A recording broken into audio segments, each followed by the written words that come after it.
The dust of yesterday. The wind carried sand sharp as needles, driving it across the empty main street. Boards creaked on the porch of the saloon, shutters rattled like bones. A man rode in slow, head down, hat brim cutting against the storm. His horse coughed dust with every breath. The townsfolk paused, squinting through the haze, watching the shadow come forward. No one spoke.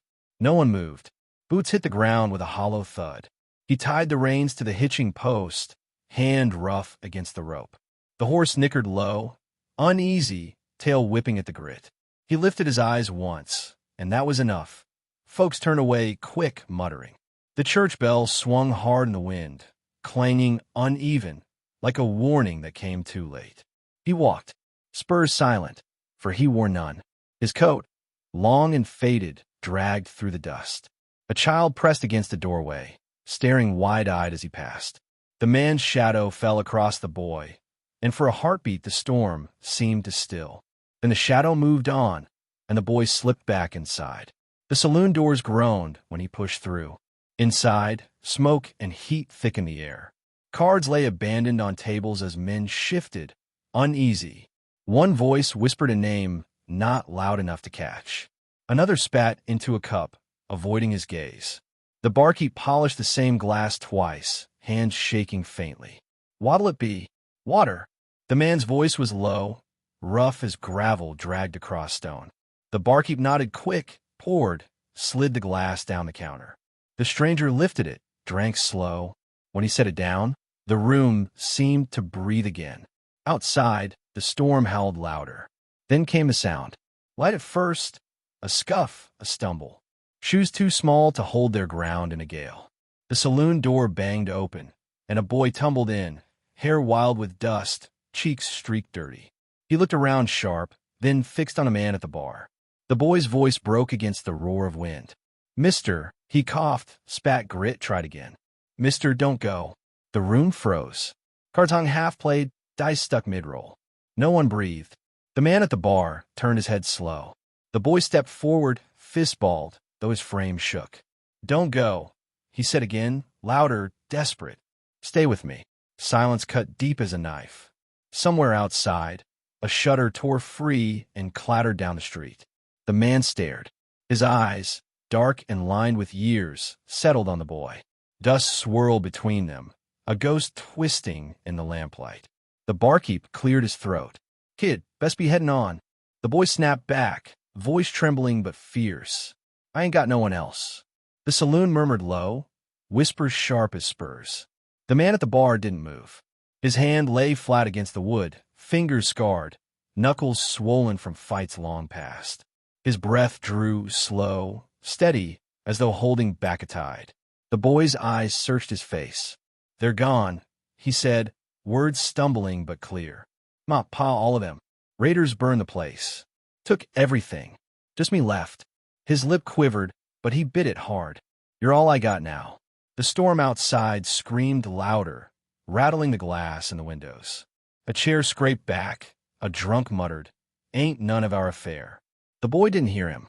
His gaze locked on the stranger. His voice dropped, barely more than a plea. "Please, don't leave me here." The man turned back to the counter, lifted the glass, drank the last of the water, set it down. He stood, coat brushing against the boy's arm as he passed. The boy grabbed his sleeve, thin fingers, strong with desperation. "Stay," he begged, raw now, a cry cut from his soul. The man stopped. For a moment he didn't breathe. His eyes closed just once as though struck. Then he pulled his arm free, slow, gentle. He pushed through the saloon doors, out into the storm. The boy stumbled after him, choking on dust. The street spun wild with sand and grit, horses stamping, doors slamming against their frames. The man reached his horse, untied the reins. The boy's voice broke through the howl. "You can't leave me." The man swung into the saddle. The horse shifted, muscles tense. He stared down the empty road, horizon lost in the storm. "Don't go," the boy screamed, voice ripping through the gale. "Don't go, stay with me." The words cut sharp, echoing against wood, against glass, against the silence of every soul peering through cracks and shutters. The man's hand tightened on the reins. For a breath, for a heartbeat, it seemed he'd ride out, vanish like a shadow swallowed by dust. But he didn't move. The horse stamped, waiting. The boy stood in the street, dust stinging his face, tears lost in the storm. His fists shook at his sides, but his eyes burned bright, fixed on the man above him. The bell at the church swung again, a hollow clang through the storm. And still the man sat, reins taut, the boy's plea hanging in the air like gun smoke that would not clear. Shadows on the horizon. The boy's cough rattled in the night air. Sparks from the campfire drifted into the dark, vanishing against a sky heavy with stars. The man sat across from him, hands still, gaze locked on the flames. The boy shivered beneath a threadbare blanket, eyes wide open though the hour was late. "You'll take me to the next town," the man said, voice flat, breaking the silence. The boy's head jerked. "You ain't leaving me." The man tossed another stick into the fire. The crackle filled the space where words hung unfinished. His jaw tightened, but he said nothing more.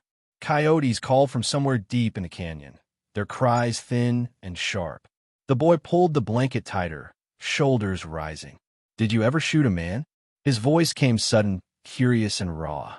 The man's eyes shifted, caught in the firelight. For a moment, he didn't breathe. "Sleep," he said at last.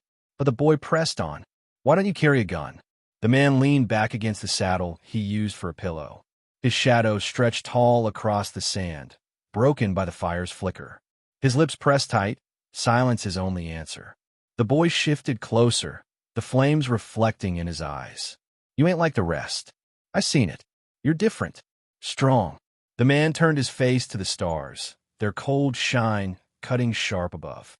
His breath came slow, heavy, as though each word unspoken carried a weight too great to bear. Hooves thundered in the distance. Both heads snapped toward the sound. The boy froze, gripping the blanket tight. The man's hand pressed to the ground, feeling the tremor. A dozen riders, maybe more, moving fast across the desert. The boy's eyes widened. "It's them." The man rose to his feet. "Mount up." His voice was low, calm, steady. They smothered the fire with a boot heel and dirt, leaving smoke to curl thin into the night. The boy scrambled onto his pony, fumbling with the reins. The man swung into his saddle with practiced ease. The riders drew closer, voices carried faint on the wind, laughter cruel, broken by the crack of a whip against the night air. The man steered them into the shadows of the canyon, guiding the horses along a narrow trail. The boy's breath came quick, but he forced silence, eyes darting to every rock and shadow.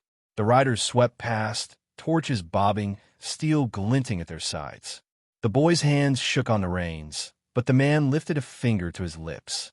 The boy nodded, chest heaving as he tried to keep still. When the thunder of hooves faded, the canyon returned to silence, save for the drip of water from a high ledge. The man urged them forward, slow and careful, until the horizon softened with pale light. By dawn, they reached the edge of another town. Wooden buildings leaned against the wind, dust trailing along the main road. Smoke rose from chimneys, thin and tired. The boy stared. "Think they'll take me?" The man didn't answer. He dismounted, tied his horse, and walked with the boy at his side. Eyes turned toward them as they passed. A woman paused with her basket, whispering sharp to her neighbor. Men outside the blacksmith straightened, arms folded, watching. They entered the saloon, its door banging behind. The smell of whiskey hung heavy, the sound of dice rolling sharp against wood. The man ordered food for the boy. The barkeep glanced at him twice, then slid the plate over, not asking questions. The boy ate fast, hunger playing in every bite. He licked the plate when it was done, ignoring the stares. A drunk at the far table rose, swaying. His eyes narrowed as they fixed on a man. He stepped closer, voice loud enough for all to hear. "I know you." The saloon hushed. Cards stilled. Chairs creaked as men shifted. "You're him," the drunk said, spit flying with the words. "Ain't no Mr. Kin. I heard the tales, heard what you done." The man's jaw tightened. He stood slow, pushing back his chair. His eyes never left the drunk. "You're the devil's hand," the drunk spat. "Ain't you?" The boy slammed his small fists on the table, voice sharp as a whip. He ain't. He ain't that no more. The saloon gasped low, whispers rising like a storm swell. The man's face was stone, but his eyes flickered to the boy, just once. The drunk staggered back, muttering curses. The barkeep cleared his throat, voice rough with fear. Ain't no need for trouble. The man laid coin on the counter, enough for the meal. He placed a hand on the boy's shoulder, guiding him out. The saloon doors flapped, closed behind them, the whispers following. Outside, the boy's voice cracked with heat. Why don't you tell him you ain't bad? Why don't you tell him you're good now? The man stopped in the street. His eyes, dark and worn, looked past the boy toward the empty horizon. Dust rolled across the ground, carried by a wind that never rested. He said nothing. The boy's voice softened, breaking. I don't just want you to keep me safe. I want you to stay. I want you to be my family. The man's breath caught. His hand trembled at his side, curling into a fist. For a long moment, he stood still, the boy's words hanging between them heavier than any bullet. Then a woman screamed from the far end of town. Men shouted, running, pointing toward the horizon. Smoke rose thick and black where the sun dipped low. The boy's head snapped around, eyes wide. It's them, he whispered. The man's gaze followed the smoke, the sound of hooves growing again in the distance. His shoulders squared, shadow long against the dust. The boy stepped closer, clutching his sleeve tight. Don't leave me, he begged, voice trembling, desperate. Not now. The wind carried the echo of riders coming fast, the sound swelling like thunder, ready to break. And the man stood still in the street, the orphan's hand locked to his coat, the storm of his past rising on the horizon. The past rides again. The first shot shattered glass from the mercantile window. Women screamed. Men ducked. Horses reared in the street as riders thundered in, whooping, firing into the air. Smoke from torches curled black against the sky. The man shoved the boy behind a water trough, his hand hard on the child's shoulder. Stay. Gunfire cracked again, boards splintering. A woman ran, clutching her baby, but a raider dragged her down by the hair. Townsfolk scattered, some reaching for rifles, others frozen. The man moved quick, pulling the boy toward cover behind the church fence. Bullets whined overhead, biting into wood. The boy clung to his sleeve, teeth clenched, eyes wide.